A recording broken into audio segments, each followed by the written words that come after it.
नमस्कार दोस्तों बिहार की राजनीति की अगर कोई असली रणभूमि कही जाए तो वो है पटना प्रमंडल। यानी कि वो इलाका जहां से तय होता है कि बिहार की गद्दी किसे मिलेगी और कौन सत्ता के खेल से बाहर हो जाएगा। राजनीतिक रणनीतिकार भी मानते हैं बिहार जितना है तो पटना प्रमंडल जितना जरूरी है। अब जरा सोचिए यह इलाका इतना अहम क्यों है। पटना प्रमंडल में कुल 6 जिले आते हैं। पटना, नालंदा, भोजपुर, बक्सर और कैमूर और रोहतास। और इन जिलों में मिलाकर है 43 विधानसभा सीटें। यानी कि पूरे बिहार की लगभग 17% सीटें सिर्फ इसी इलाके में हैं। यह इलाका दिलचस्प इसलिए भी है क्योंकि यहाँ शहरी वोटर भी है, ग्रामीण वोटर भी है और जातीय समीकरण का खेल भी पूरा चलता है। राजनीति की सबसे बड़ी बातें विकास, जाति और वफादारी तीनों यहीं पर तय होती है। अब सोचिए जरा, एक एक जिले का हक जानते हैं। पटना और नालंदा यह दोनों जिले एनडीए के लिए हमेशा से सुरक्षित माने गए हैं। यहाँ भाजपा और जेडीयू का प्रभाव अब तक मजबूत रहा है, लेकिन इस बार समीकरण कुछ बदलते हुए दिख रहे हैं। नीतीश कुमार जी का गृह जिला नालंदा अब भी जेडीयू का गढ़ है।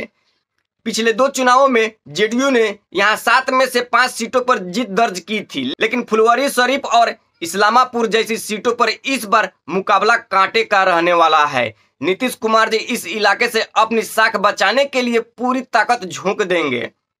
शाहबाद क्षेत्र यानी भोजपुर, बक्सर, कैमूर और रोहतास, यह 4 जिले महागठबंधन का किला माने जाते हैं। 2015-2020 दोनों चुनाव में यहाँ आरजेडी, कांग्रेस और माले का दबदबा रहा। एनडीए ने कोशिश तो बहुत की, लेकिन यहाँ की जमीन अभी भी तेजस्वी यादव जी के पक्ष में दिखाई दे रही है। हालांकि इस बार समीकरण में कुछ नए चेहरे भी हैं। भोजपुरी स्टार पवन सिंह जी और पूर्व आईपीएस आनंद मिश्रा दोनों एनडीए में आने से पार्टी में जोश तो जरूर आया है, लेकिन असली सवाल क्या यह जोश वोट में बदल पाएगा। बक्सर की बात करें तो 2015 से पहले बीजेपी के यहाँ बोलबाला था, मगर पिछले 2 विधानसभा चुनाव में 4 सीटें महागठबंधन ने झटक ली। इस बार बीजेपी फिर उसी जनाधार को वापस पाने की कोशिश में जुटी है। कैमूर में 2015 में बीजेपी ने सभी सीटें जीती थी, लेकिन 2020 में वही सीटें राजद और बसपा के खाते में चली गई। अब देखना होगा कि क्या बीजेपी फिर से कमल खिलाने में सफल होती है या नहीं। रोहतास और भोजपुर एनडीए की सबसे बड़ी चुनौती है। रोहतास की सभी 7 सीटें और भोजपुर की 5 सीटें पिछली बार महागठबंधन के पास रही। यानी एनडीए को यहाँ दोबारा पैर जमाने में पसीना आने वाला है।